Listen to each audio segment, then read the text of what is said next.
we have some potentially disastrous news for Donald Trump's completely unqualified threat to national security cabinet picks. You know who I'm talking about.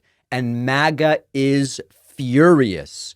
Mediaite reports MAGA flips out over now deleted tweet claiming Mitch McConnell told the Trump team there will be no recess appointments.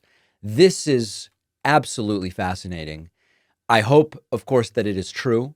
A number of articles have been written about this. Some are not particularly high quality articles, but let me lay out what it is that is being alleged.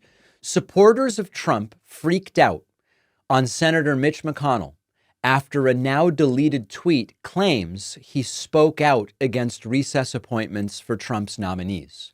Sunday evening, last night, New Yorker staff writer Jane Mayer wrote in a now deleted post on X, we might call it an excretion, quote, message to Team Trump, there will be no recess appointments, Senator Mitch McConnell said tonight at a Washington gathering. Recently, Trump's nominees have faced significant pushback, as many doubt some of them will get enough support from Republican senators to make it through. So here's the tweet from Jane Mayer. That tweet has since been deleted, And of course, immediately blowback and backlash from endless Republicans. Let's hope that this is true. Now, there really are two sides to this. We spoke with Tim Miller, former Republican consultant, last week about one aspect to this. There is a view that some of the lowest quality Trump picks, people like Tulsi Gabbard and Matt Gaetz, are not really being selected to be confirmed. They are sort of sacrificial lambs, and that eventually, when their nominations are rejected by the Senate, or if it might not even get to that point, but if it does, they'll be rejected, or it might be communicated before confirmation hearings. Listen, they're just not getting in. You've got to pick someone else. One view is it's part of the plan, and Trump has his real pick in his back pocket, someone less cartoonish, but more effective and likely more dangerous. Tim Miller doesn't believe that that's the case. And I'm inclined to think it's also not the case. You know, that when George W. Bush selected Harriet Miers to the Supreme Court, it seemed as though he had the wherewithal and personality and advisors that it might have been indeed a planned sacrificial lamb of a completely unqualified person to then put in the real pick. Or it worked out that way, regardless. I don't think that Donald Trump functions in that way. And in fact, what we saw during his first term and since is that his impulse control is extraordinarily limited and that his ability to think strategically is also not particularly well developed. So I'm inclined to think that Trump picked Gaetz because Gaetz is the guy who will weaponize the DOJ against Trump's political enemies. That's what Trump wants, and that's what Gaetz will do. That's why Trump picked him. I think it's that simple. I think Trump picked Tulsi to Director of National Intelligence because he genuinely thinks that that's the person that will be the right combination of completely and totally subservient to Trump, will do what he wants and says, and also will sort of agitate people on the left because Tulsi is someone who used to claim to be on the left, even though there was never really anything progressive about her. So I think Trump really wants Tulsi. That being said, there are people who obviously are not going to have a problem getting confirmed. Marco Rubio as Secretary of State. I don't agree with the guy's politics. I don't think he will be a good global representative of the United States. I think he has no business being Secretary of State for political reasons.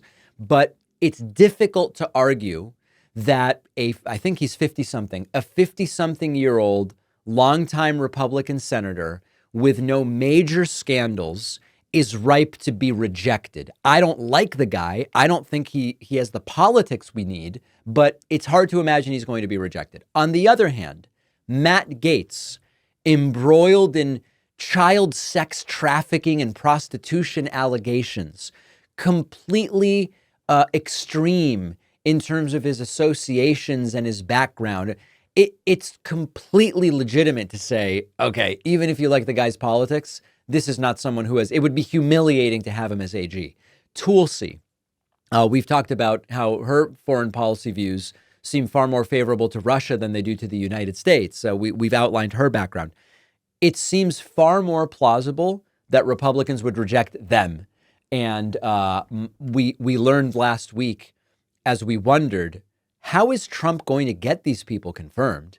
We learned last week of the plan to do it via recess appointments. Trump, after winning a couple of weeks ago, immediately posted, if you want to be in leadership in the Republican Senate, you'd better be okay with recess appointments. It's not clear that John Thune, the incoming Senate Majority Leader, is okay with recess appointments, and Mitch McConnell seems to be saying there will be none. So if indeed Gates and Gabbard are going to end up in Trump's cabinet, it appears as though they will have to be confirmed by the Senate, and that allegedly is looking increasingly unlikely. So now let's go from the general problems getting Trump's people confirmed, to the specifics of Matt Gaetz. With Donald Trump being elected and the insane cabinet appointments and everything else he has planned for the next 4 years, right-wing media is trying to create a new normal and convince us that the zeitgeist is changing. So it's never been more important to be an engaged and savvy news consumer. And that's where our sponsor, Ground News, comes in, an independent app and website designed to help you navigate the chaos of today's current events. For every story circulating, Ground News will give you instant access to the sources reporting on it, transparency on political bias and credibility. You can see who owns the news outlets, what are their narratives and special interests that might influence them. This will ease the mental load of sorting through what we see in the media so you can decide where is the truth. We have to stay aware of what Republicans are up to. Ground News is a really valuable tool so that you can stay on top of it. Go to ground.news/Pacman to take advantage of their biggest sale of the year. You'll get 50% off their top tier Vantage plan. The link is in the description, or scan my QR code.